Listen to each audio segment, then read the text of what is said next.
আলী রাদিয়াল্লাহু তাআলা বলে, বিবি রে যাও যাও, আমি মাফ করে দিলাম। আলী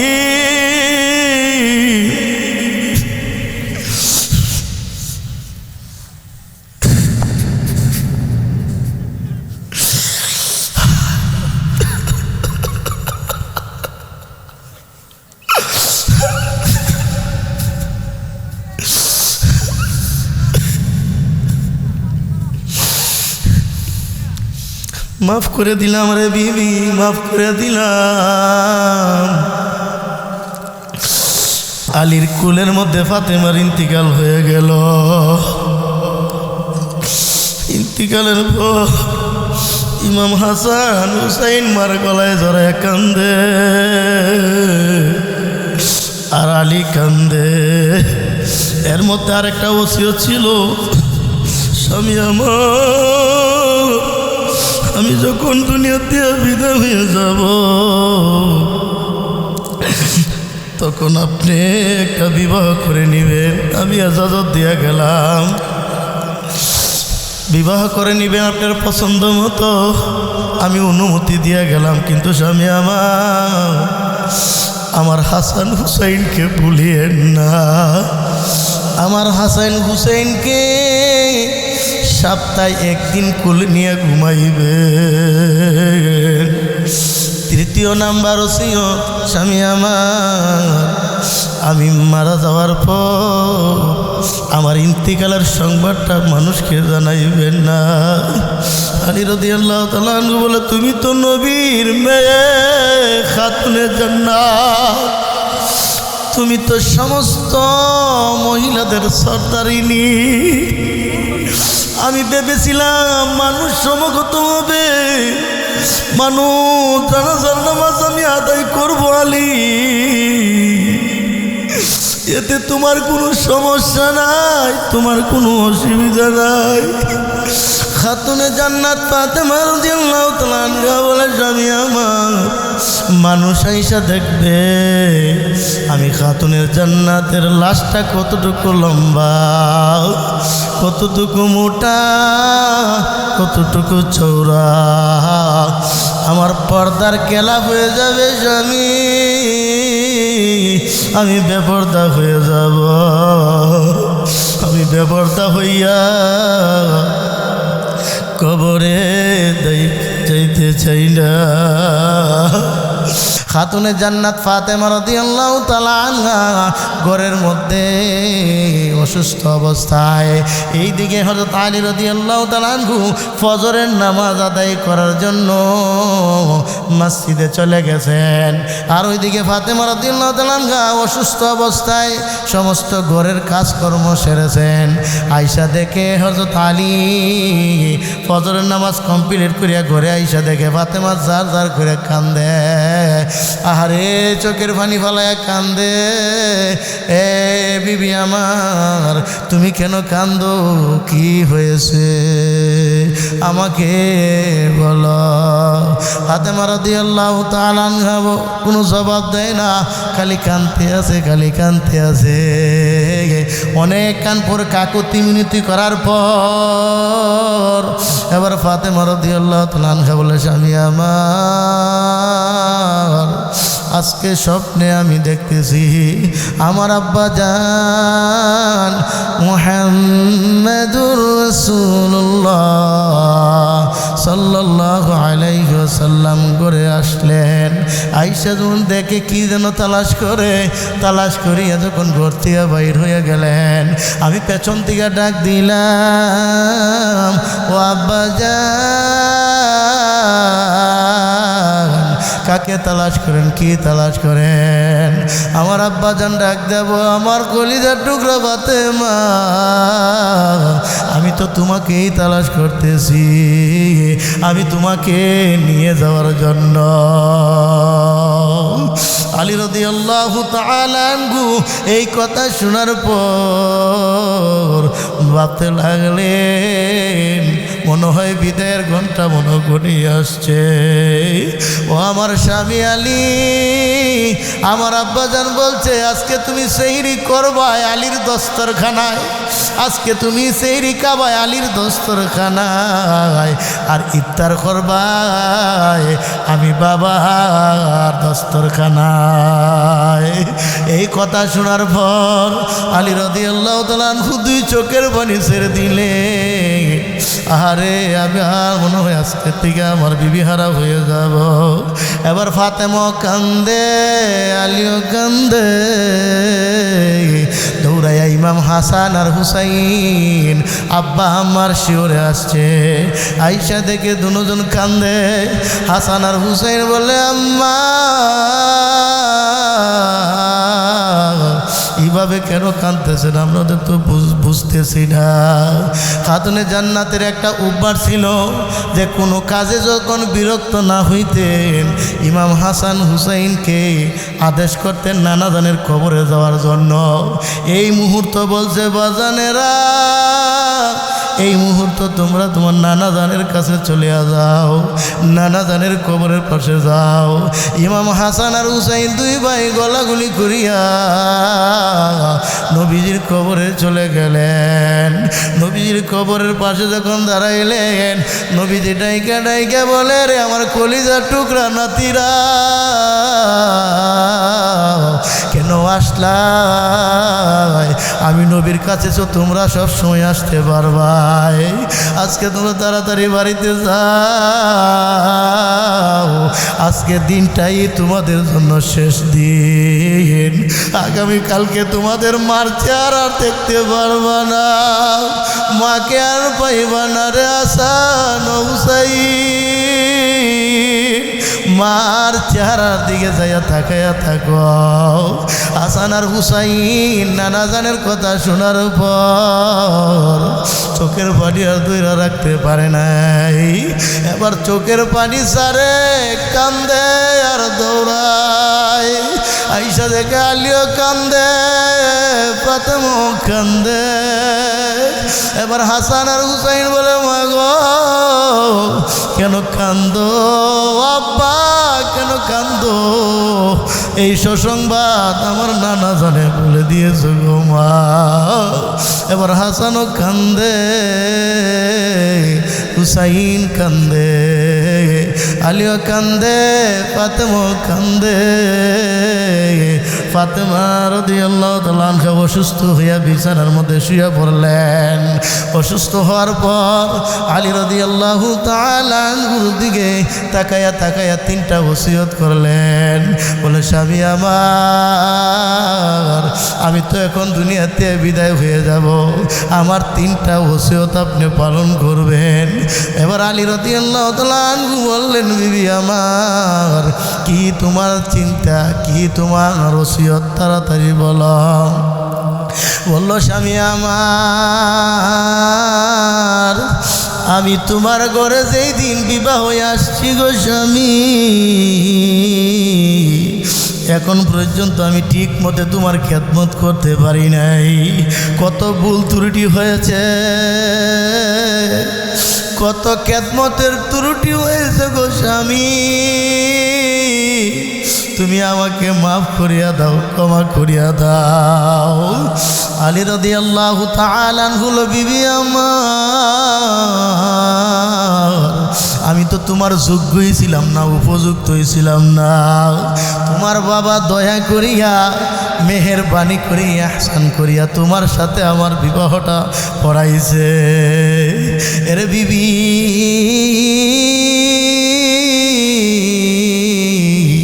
সেই দিন আমার ঘরে তুমি আসছো, এখন পর্যন্ত আমি ঠিক মতো দুই বেলা খাবারও দিতে পারি নাই, ভালো পোশাক আমি পরাইতে পারি নাই।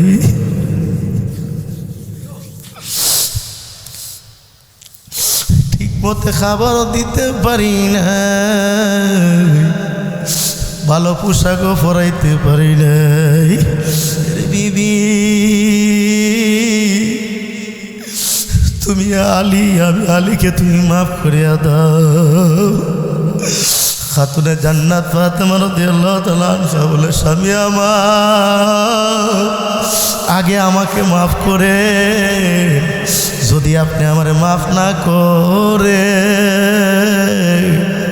তাহলে আমার ইমাম হাসান হুসাইনের মা হওয়ার কারণে, আমি নবীর মেয়ে হওয়ার কারণে আমার বাবা কিয়ামতের ময়দানে লজ্জিত হয়ে যাবে। ও আদরের স্বামী আমার, আগে বলো তুমি আমাকে মাফ করছো কিনা?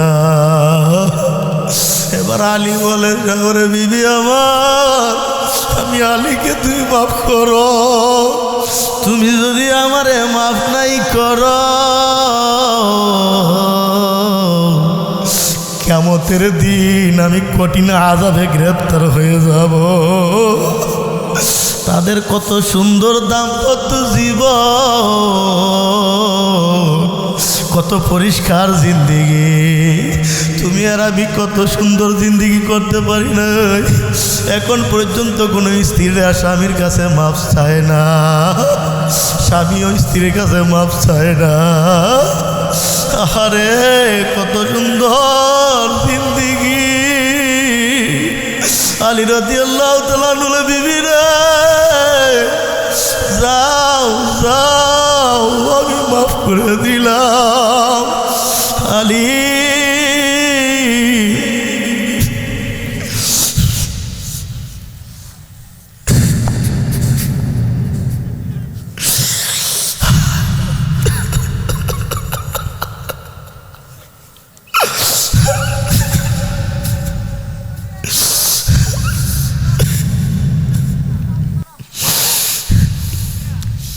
মাফ করে দিলাম রে বিবি, মাফ করে দিলাম। আলীর কুলের মধ্যে ফাতেমার ইন্তিকাল হয়ে গেল। ইন্তিকালের পর ইমাম হাসান হুসাইন মার গলায় জড়ায় কান্দে, আর আলী কান্দে। এর মধ্যে আরেকটা ওসিয়ত ছিল, স্বামী আমার, আমি যখন দুনিয়াতে বিদায় হয়ে যাব তখন আপনি একটা বিবাহ করে নেবেন। আমি ইজাজত দিয়ে গেলাম, বিবাহ করে নেবেন আপনার পছন্দ মতো, আমি অনুমতি দিয়ে গেলাম। কিন্তু স্বামী আমার হাসান হুসাইনকে ভুলিয়েন না। আমার হাসান হুসাইনকে সপ্তাহে একদিন কুল নিয়ে ঘুমাইবে। তৃতীয় নাম্বার ওসিয়ত, স্বামী আমার, আমি মারা যাওয়ার পর আমার ইন্তিকালের সংবাদটা মানুষকে জানাইবেন না।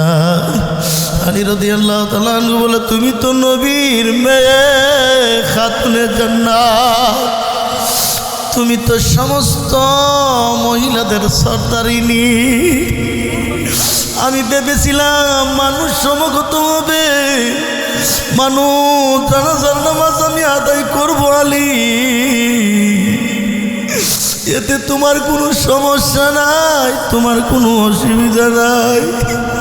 খাতুনে জান্নাত ফাতেমা রাদিয়াল্লাহু তাআলা আনহা বলে, স্বামী আমার, মানুষ আইসা দেখবে আমি খাতুনের জান্নাতের লাশটা কতটুকু লম্বা, কতটুকু মোটা, কতটুকু চৌড়া।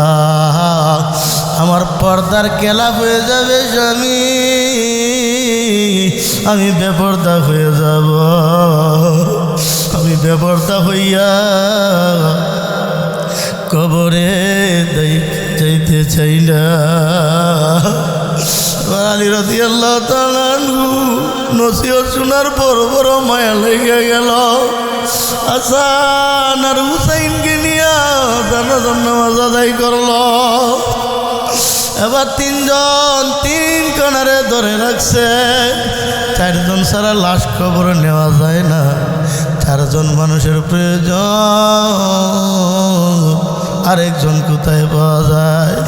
ওইদিকে সর্দারের দুজাহান আল্লাহর হাবিব নবী মুহাম্মদুর রাসূলুল্লাহ সাল্লাল্লাহু আলাইহি ওয়াসাল্লাম আবু যরকে স্বপ্নে ডাকতেছে, এরে আমার আবু যর সাহাবী, আমার কলিজা টুকরা ফাতেমা ইন্তিকাল করছে, জানাজা হয়ে গেছে, আমার দুই কলিজার টুকরার নাতি হাসান আর হুসাইন দুই কনারে, আমার জামাই আলী এক কনারে ধরে রাখছে। রে আবু যর, আবু যর তুই দরাদরি করে লাশটা কবরে নিয়ে আয়। আবু যর ঘুম ভেঙে যাওয়ার পর ভাবতে লাগলেন, আমার মায়ার নবী কি বলছে, আমার মায়ার নবী তো কোনোদিন মিথ্যা কথা বলতে পারে না, আমার নবীজির স্বপ্ন সত্য। আরে আবু যর ঘুম ভাঙার পর আলীর বাড়ির দিকে দৌড়াইতেছে। এবার দৌড়ায় দেখে হযরত আলী দেখে চেহারা, এবার বলল, আবু যর দাঁড়া দাঁড়া, সামনে কদম দিস না, আগে বল তোর সুসংবাদকে জানাইছে, আমি তো মানুষকে জানাই নাই, তুমি খবর কই পাইলাই? আবু যর ডাইকা বলে, আবু যর গেবারি বলে, ও গো আলী আমার কোনো দোষ নাই, আমার ঘুমের ঘরে রহমাতুল্লিল আলামিন ডাইকা ডাইকা বলে, ওরে আবু যর আমার কলিজার টুকরা ফাতেমা ইন্তিকাল করছে, জানাজা কমপ্লিট হয়ে গেছে, দরাদরি করিয়া তুই লাশটা খবর নিয়ে আয়। ওগো আলী আমার নবী যদি না পাঠাইতেন তাহলে আমি কোনো দিন আপনার বাড়িতে আসতাম না, আপনার লাটের বিবির লাশের কাছে আসতাম না। এবার চারজন চার কোণার ধরিয়া লাশটা যখন কবরে নিয়ে গেল, কবরে নেওয়ার পর যখন শোয়া দিল, আবু যর গেফারি রাদিয়াল্লাহু তাআলা আনহু আহারে নিজেকে ওয়াজ করে, রে আবু যর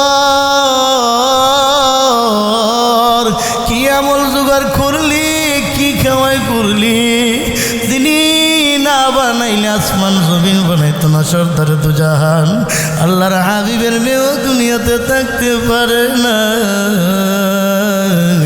রে আবু যর গেবারি তুইও তো থাকতে পারবি না, রে তুই কি জোগাড় করলি,